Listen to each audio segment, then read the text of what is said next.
We're live. Welcome, everybody to the pre-market prep session for July 13th, 2023. Can everybody hear me okay? YouTube was having some issues yesterday. I don't know if Google HQ got hacked, but yes, let me know if you can hear me, if everything is good, and we can go ahead and get things rocking and rolling. Awesome. Vivian, did you have a good morning? Andrea, did you have a good morning? Detrice, did you guys have a good morning? Let me know. I hope you had a nice, restful night's sleep. Awesome. Cool. Yes, all is well. Carla, good morning. Hope you had. Vivian said, absolutely. Look, you guys bringing the vibes for me. I appreciate it. Coco, good morning. Great to have you here. Let's see. My morning was okay, right? Okay. Let's say that I might have to get a little meditation in after this. So I had sometimes you gotta get real with people you contract out, employees, things like that. And I had to get real with somebody this morning. So I'm a very nice guy, but at the end of the day, if I pay you for a job, you got to do the job, right? So this morning was one that was kind of testy for me.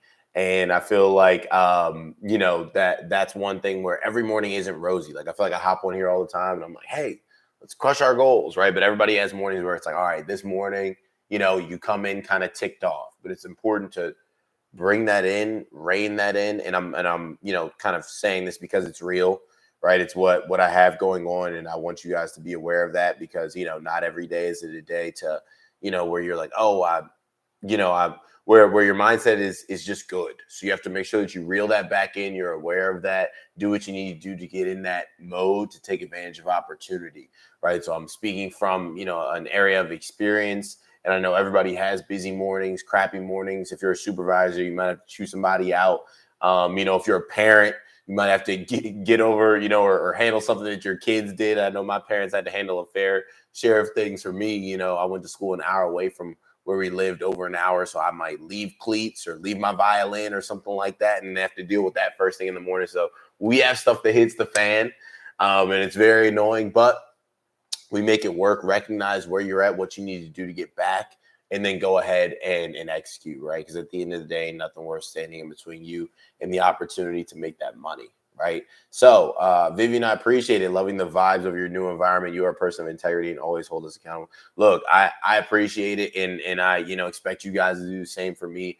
We're all trying to level up. This wasn't anybody in this community or anything. It was just, again, somebody that I pay to do a service for me, and it's just like slacking, right? So you gotta get them back on point. But yes, I love this new the curtain lights behind, and I'm super excited about them. I actually have enough space on that wall to fit two of them, so I might go order another one. I don't know. I'm like the gadget crazy guy, so this room is just gonna be full of gadgets. Like that's what it is.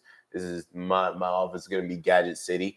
But yeah, it can fit two of them, and you can synchronize them. So who knows? This could be the warm up. We could have more, but I can do a whole lot of stuff here. And I could have a whole bunch of designs and all that different stuff. I tried, you can actually write pre-market prep and have that up, but it didn't quite like look, market was kind of too long. So it had to be hyphenated. And I was like, all right, I'm not feeling that as much. So we can go ahead and shift, but we have a whole bunch of different designs that we can do, like this rocket here, which is what we look like we're going to get today in this morning, across the board. Meta up big here pre-market. So those meta lottos that we got before close looking like a beautiful payday. So we'll throw on a rocket there in honor of that.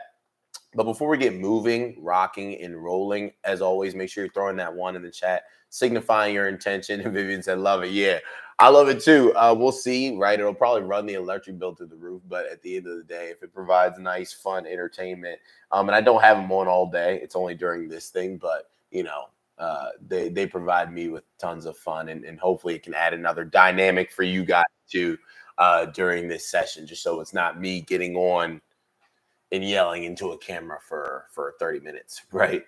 Try and keep things spiced up.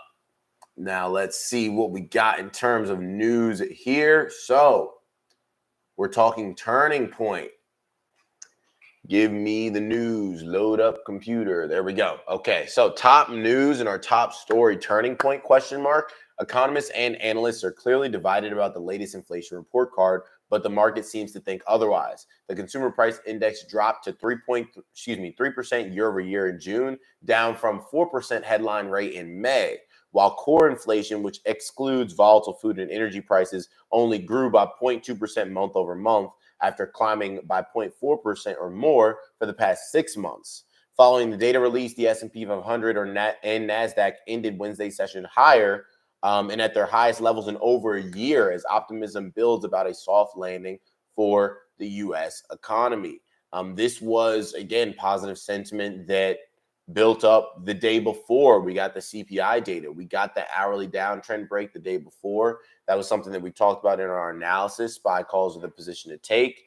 SPY calls were taken, SPY calls paid, right? That's the beautiful thing about charts, is that a lot of times they'll kind of reveal, okay, what is the sentiment, right? Where are we leaning? Because at the end of the day, certain people are privy to certain information, and we've seen that kind of affect the price action before we get that information come out.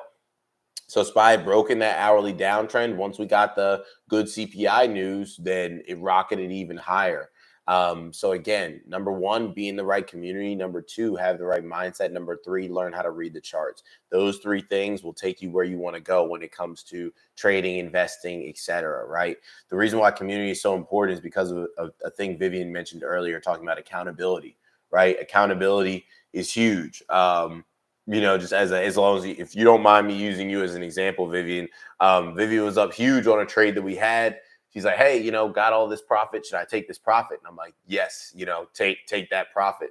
Because it can be tough sometimes to take profit, but it's good when you have somebody. And that's a weird thing to say, right? It can be tough sometimes to say, hey, I'm going to take this money. But sometimes you just need that community to hold you accountable. That when you say, hey, next time I'm up this much, I'm going to take that money. You take that money, right? And I know it's definitely something that helped me during my development. And it can help a lot of people because, again, making the money isn't really tough.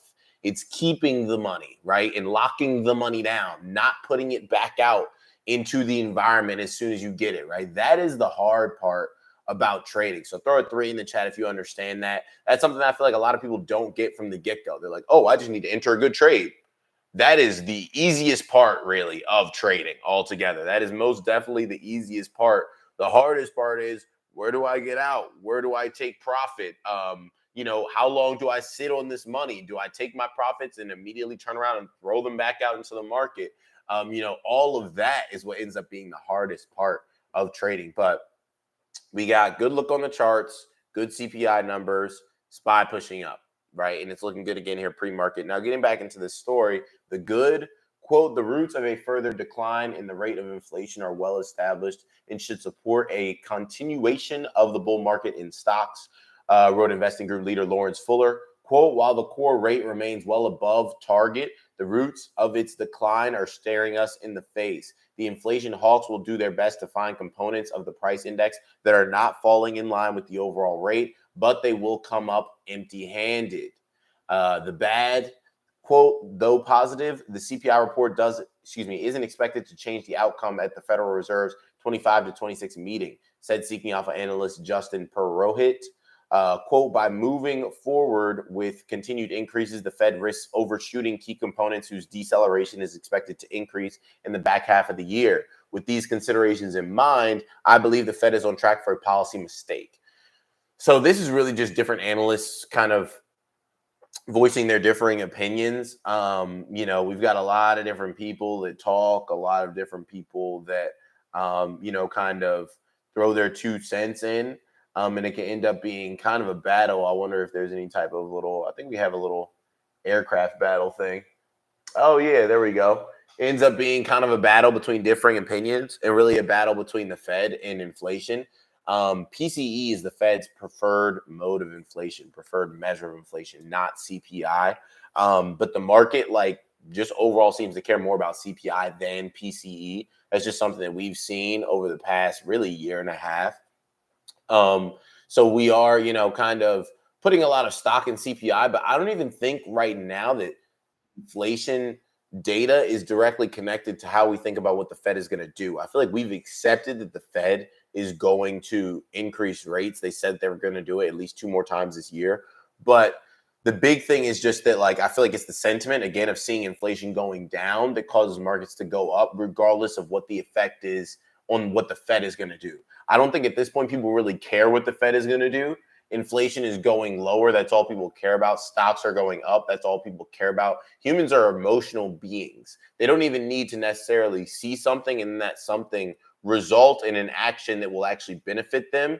They just need to see something, right? If that makes sense. So there isn't even that full connection of, okay, better inflation numbers, which means the Fed likely, won't hike, or basically we get better inflation numbers that correlates to the Fed possibly not hiking. Now it's just, we're getting better inflation numbers. Like, it ends there, and that's just what people are worried about.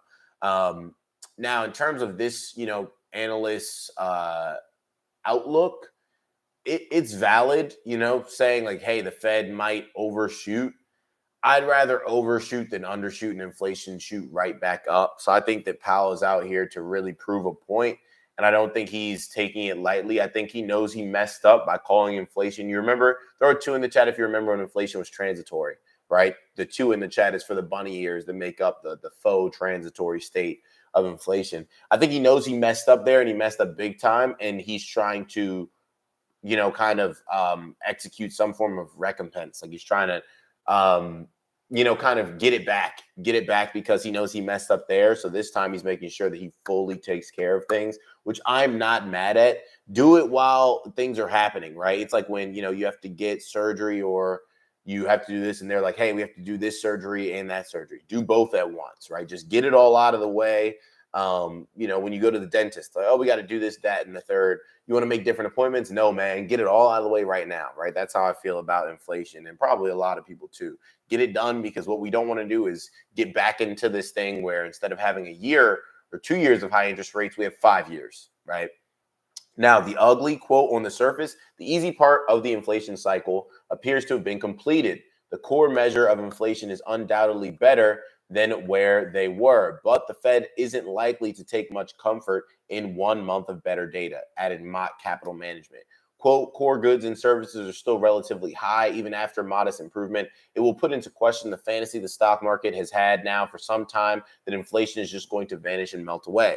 And based on the data, the hard part for the markets is likely only beginning. So we'll see, right? You look at different data, you see different things. As of right now, things are bullish. They remain bullish until we start putting in lower highs and lower lows on a consistent and higher time frame.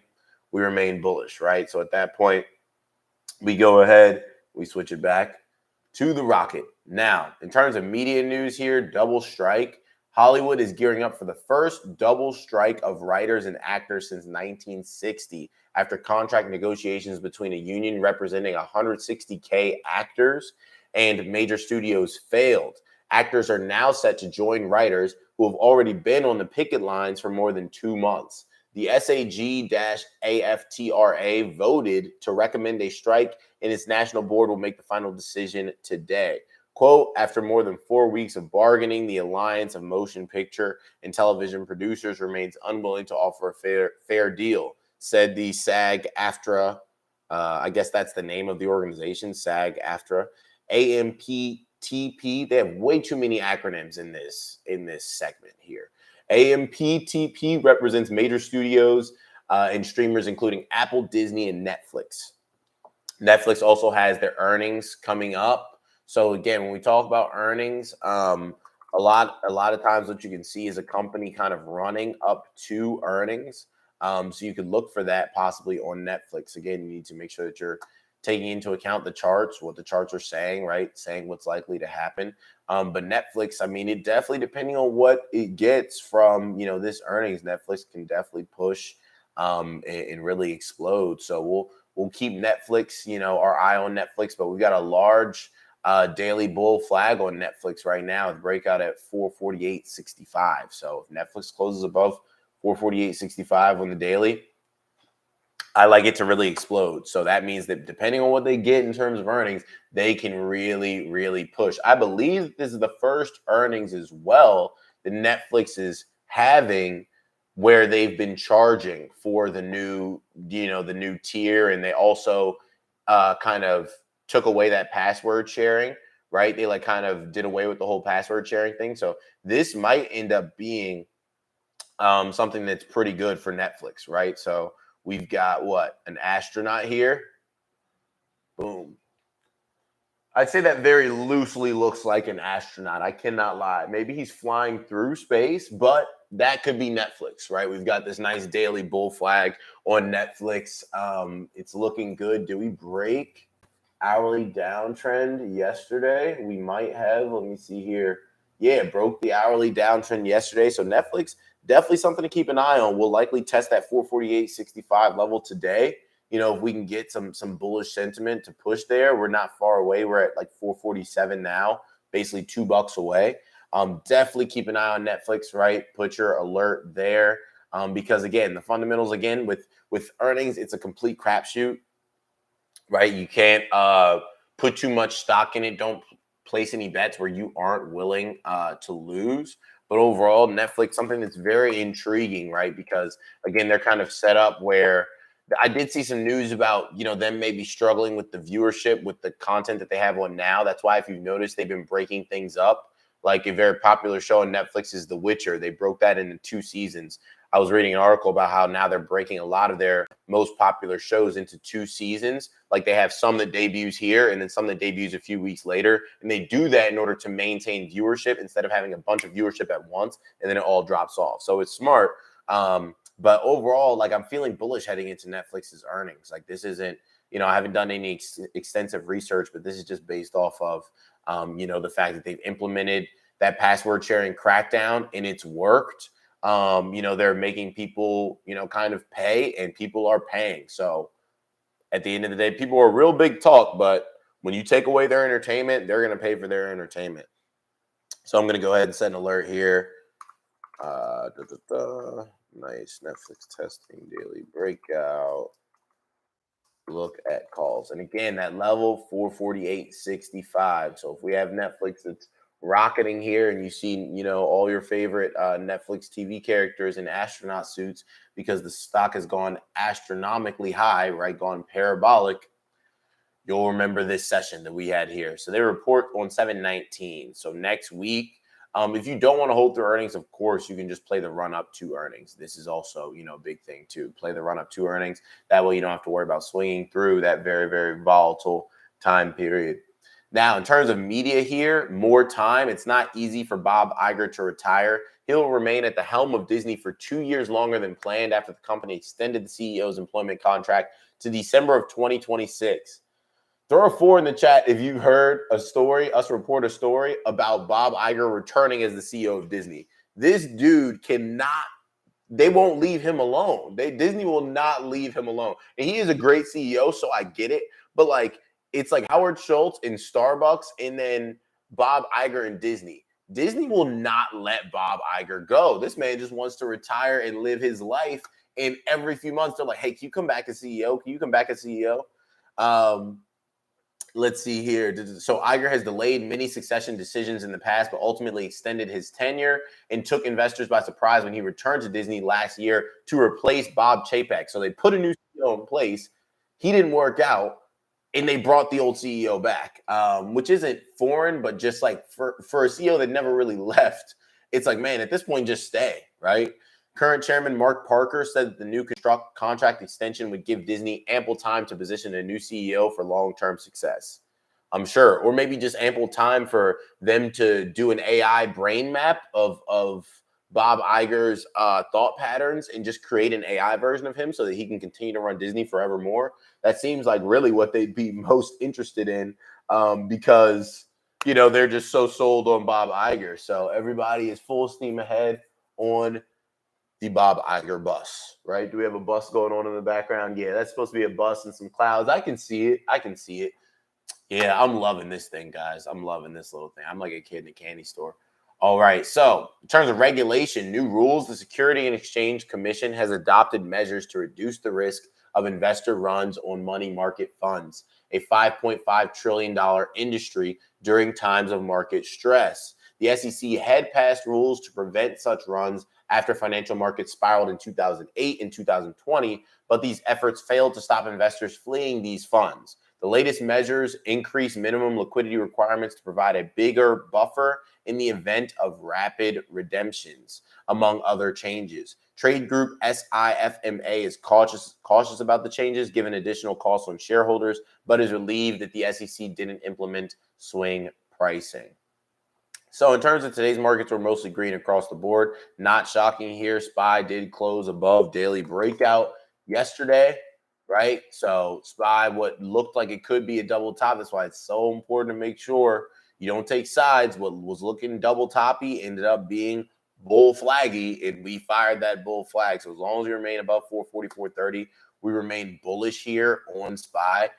Things are looking good. We finished in like a no man's land spot sort of on SPY. So the fact that we push higher, right, as long as we remain above 447.48 on the hourly, we're likely to push higher because we've got an hourly bull flag on SPY that, yesterday basically comprised. Yesterday made up that hourly bull flag on SPY. The price action, we got some drop, some chop after the gap up. And now we're pushing above that previous hourly high. So as long as we hold above 447.48, we're looking good to continue. On the hourly, we're looking good to continue higher on SPY. We're already bullish on the daily, but you guys know how the daily goes, right? You can spend a day breaking out, 2 days retracing, right? There is only 2 market days left in this week. So that's why it's important, because a lot of people love to play lottos, right? Calls that expire this week.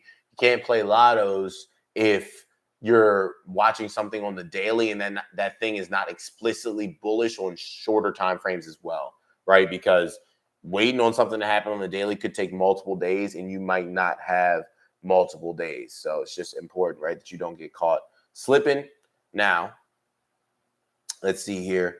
In terms of today's markets, everything pretty much all green except Bitcoin down 0.3%.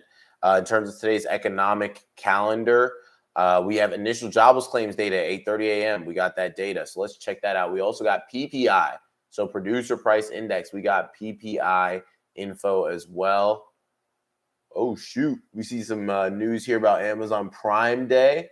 So Amazon Prime Day 2023 was the biggest Prime Day event ever for independent sellers. First day of Prime Day was the single largest sales day ever. And then Amazon Prime members bought more than 375 million items worldwide over a 2-day event. Is Prime Day over? I feel like I'm not a big, huge shopping day person. So I don't know. I got no idea. But yeah, I guess Prime Day is over. It already passed. But congratulations for Amazon. Let's see here. Let's see how they're looking. Pre-market. Okay, let me see. There we go. Oh yeah, they got that good Prime news is pushing them right on up. So Amazon definitely pushing. Look right here, probably off the back of that news. Yeah, because that news just came out. Big green candle here for Amazon. So again, we'll see. This doesn't immediately translate to, Amazon is going to rocket. It most definitely can rocket.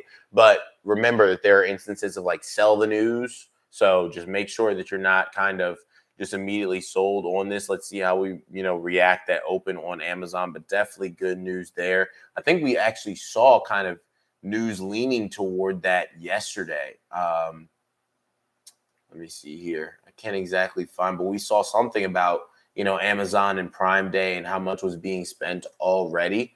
So that's definitely something that started to manifest overnight. Amazon was caught in the chop yesterday, but definitely looking nice and bullish this morning. So Amazon on heavy watch at open. We'll see kind of how it moves and how it interacts with the pre-market high, of course, and continue to pay attention from there. Right, we'll look for peak above and hold above, or peak above and fail. Very important. But Amazon, right, especially with two days left in the week, those lottos, if we get a crazy run today into tomorrow, big payday. Now let's see, jobless claims. That's what we came here for. So jobless claims, we're down 12,237K. The expected amount was 250K.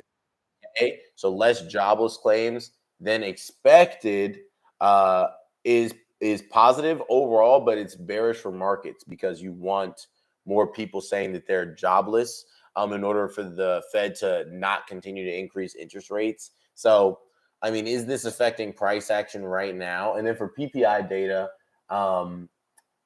producer price index, right? So inflation for producers. That inflation for producers for energy, it was up 0.1%. It was expected to be up 0.2%, so that's better than expected. And then it was also better than expected final demand for June for producers. So that's bullish. So overall, we have, kind of bearish employment data, which I don't know if people are really paying much attention to anymore. And then we've got nice bullish PPI data. So the market hasn't really reacted much to it. When did it come out? 8:30. Let's see. It looks like there was like a big wick up, and then we sold down immediately. Then we pushed down, and now we're kind of chopping. So no immediate reaction to that. Overall, though, we are opening right on top of 447.48. So that's going to be the main area to watch on SPY. If you're high risk, you can look at SPY calls that open just because we're opening right on top of that area. And we did get bullish PPI data. Does that guarantee that we push? No. We need to hold above 447.48 on the hourly. But is it worth the look? Yes. Especially, if you talk about your risk tolerance and you're fine with, maybe you're what? I don't think the here we got a clownfish, right? So you could, if you're a whale and you've got some capital to throw around, of course, it doesn't matter if you buy $50 contracts, that are 0 dates and they don't work out. But, sometimes things don't work out and you feel like a clownfish. But at the end of the day, the risk is worth the reward. I'd take a stab at buying a $50 contract that expires today for the chance of that, contract being worth $200, $300. So it all comes down to you, right? Nobody wants to look like a clownfish, but risk, right? No risk, no Rari, as they say in the trading community. Rari being an abbreviation for Ferrari. Now, what else is happening? Microsoft Activision deal, FTC appeals ruling on $69 billion deal. Broadcom, their ticker AVGO, takeover of VMware gets conditional EU nod. Musk unveils XAI to understand reality and true nature of universe. Okay. Microsoft says Chinese hackers access 25 organizations. Dang, maybe that's what happened to YouTube yesterday. YouTube was giving me fits yesterday, guys. Maybe China got to them. I don't know. Deeper dive, the music industry is growing louder with new ETF. Viasat, ticker VSAT, falls 10% after flagging deployment issue in satellite. UN chief to Putin, extend Black Sea grain deal for swift access. BP and Total Energies win in 12.6 billion euro offshore wind site auction. BlackRock, ticker BLK, and KKR near sale of ADNOC oil pipeline stake. And then Google expands access to AI bot Bard. And they also unveiled new image features. So Google is something that, I talked about yesterday, gave that analysis for Google yesterday in the video. Google looking good here as well. What is that level? Let me activate this drawing. Activate. All right, Google testing hourly bull flag breakout here above 120.33. I like Google above 120.33 on the hourly. So make sure you look at Google at open as well, right there. This is an open where there are a lot of things to look at open. 120.33, that previous hourly high on Google. Make sure you're watching Google at open. If we come down, right, and hit that and hold on the hourly, we can continue to push. We got good, expansion of access to Bard, and, we've got new image capabilities for Bard. AI is hot right now, so make sure that you're keeping track of that as well. And just be ready to execute, right? Be ready to execute, and we can bring home the big bag, just like we're going to bring home on this, these Meta overnight swings. So looking good.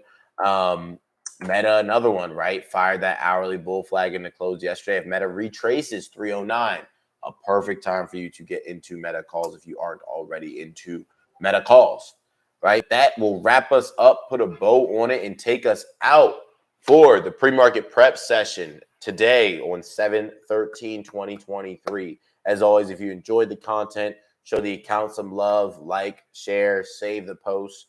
It is much appreciated, and continue to get 1% better each day. That's all we're aiming for, right? Just like the fish in the background. All we want to do is just keep swimming, right? You just keep swimming, moving forward, covering a little bit of ground, and suddenly you spanned oceans, and you've got seas of profit and various revenue rivers to show for it.